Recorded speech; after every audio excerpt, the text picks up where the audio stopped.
Evlərin divarları çatlayıb, hasarları isə uçub. Belə bir mənzərə son aylarda intensiv yağışdan sonra yaranıb. Bura paytaxtın Suraxanı rayonu Qaraçuxur qəsəbəsidir. Yeni Günəşli Yaylası küçəsində yaşayan ailələr deyirlər ki, son bir ildə yağan intensiv yağışdan sonra torpaq sürüşməsi daha da aktivləşib. Evlərdə və hasarlarda iri çatlar əmələ gəlib. 2 mərtəbəli evlərin bəziləri isə hər an uçma təhlükəsi ilə üz-üzədir. Evimdə çatlar baş verir. Yəni belə deyək də, bu gündən səhərə ümidimiz yoxdur. Yəni ev bu gün qalacaq bu ərazidə, sürüşmə olmayacaq, sabah olacaq, onu bir Allah bilir. Yolun orada görünürsə, yolla bizim dayandığımız yer arasında sürüşmə o qədər olub ki, 1,5 metr məsafə var, belə deyək, çökmə var. Bu indi ildən, aydan, günü-gündən indi haçan olacaqsa bu sürüşmə hadisədə də olacaq və belə deyək, burada böyük bir faciə baş verəcək. Acınacaqlı vəziyyətdəyik də, çox acınacaqlı vəziyyət keçiririk. Amma heç kimdən də kömək ala bilmirik. Hara gedirik elə öz vəsaitiniz hesabına çıxın kirayə, çıxın başqa bir yerə.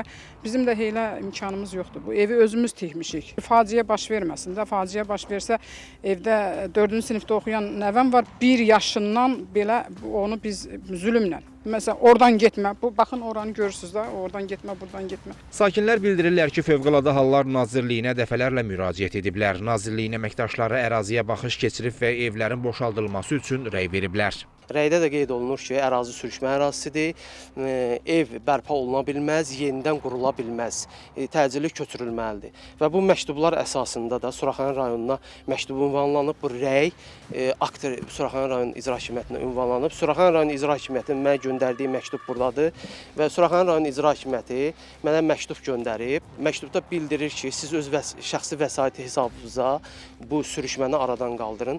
Sakinlərin sözlərinə görə uçma təhlükəsi olan evlərdən birinin sahibinə rayon icra hakimiyyəti tərəfindən kompensasiya ödənilib və həmin ailə ərazini tərk edib. Digər 10 ailə də istəyir ki, onlara kompensasiya ödənilsin və təhlükəli zonadan çıxsınlar. Digər sakinlərə niyə kompensasiya ödənilmir sualından yola çıxaraq Suraxanı rayon icra hakimiyyətinə biz də müraciət etdik. Qurumdan Xəzər xəbərə bildirdilər ki, məsələ bazar ertəsi araşdırılıb, rəsmi açıqlama veriləcək. Ramal Abdullayev, Səbuhi Mustafayev, Xəzər xəbər.